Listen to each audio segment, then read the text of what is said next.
আকাশে মেঘের গুড়ুগুড়, কিন্তু বৃষ্টির দেখা নেই। আবার রাজধানীর উত্তরা বা রমনার মতো কিছু এলাকায় বৃষ্টি হলেও কারওয়ান বাজার কিংবা মোহাম্মদপুরের মতো হিট আইল্যান্ডগুলোতে বৃষ্টি ঝরেনি।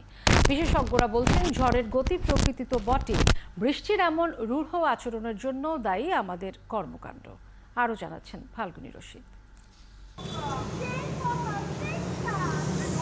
দীর্ঘ এক মাসের তীব্র তাপপ্রবাহের পর আকাশে যখন মেঘের আনাগোনা, তখন কংক্রিটে আবদ্ধ শহরের মানুষের অপেক্ষা কখন বৃষ্টি নামবে, কখন একটু শীতল হবে পরিবেশ। কিন্তু দিন গড়িয়ে রাত নামলেও বৃষ্টির দেখা নেই, কেবল মেঘের ডাক, আকাশে বিদ্যুতের ঝলকানি।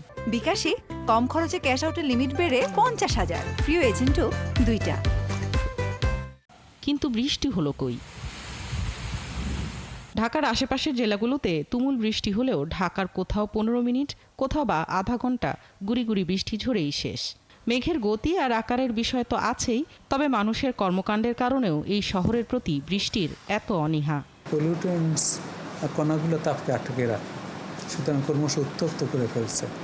ফলশ্রুতিতে বন উজাড়, নাব্যতার সংকট, সিএফসি ক্লোরোফ্লোরোকার্বনের নিঃসরণ, ময়লার ওয়েস্ট ম্যানেজমেন্টের মিসম্যানেজমেন্ট, এই পরিবর্তিত প্রেক্ষাপটে সিভিয়ার ওয়েদার সিস্টেমসের ধরন, বৈশিষ্ট্য এবং তাদের গঠনেরও অনেক পরিবর্তন এসেছে। বিশেষজ্ঞরা বলছেন, বৃষ্টির পরিমাণটা নির্ভর করে নির্দিষ্ট এলাকার সবুজায়ন আর জলাধারের ওপর। তাই ঢাকায় যেখানে একটু সবুজ বেশি কিংবা যেখানে এখনও কিছু জলাধার আছে, সেই এলাকাগুলোতেই বৃষ্টির দেখা মিলে। একে তো জলাশয় কমে যাচ্ছে বা কমে গেছে, সুতরাং খুব বেশি পানি বাষ্পায়িত হয়ে উপরে উঠছে না, এটা একটা সমস্যা। দ্বিতীয় হচ্ছে যে এই যে হাই রাইজ বিল্ডিং, তারপরে বিভিন্ন কাজ ঘেরা বাড়ি, এগুলোর প্রভাবে সারা ঢাকা শহরে ছোট ছোট ছোট ছোট হিট আইল্যান্ডের মতো তৈরি হচ্ছে। এই যে বাষ্প যেটুকু বা উপরে উঠছে, সেটা অ্যাডিকুয়েটলি ঠান্ডা হতে পারছে না বা সেটা জমাট বাঁধতে পারছে না যে সেখানে নামবে। ঘন গাছপালা থাকলে বড় আকারের, সেখানে আসলে উপরের এনভায়রনমেন্টটা অনেক কুলার থাকে, তখন সেখানে বৃষ্টি হয়।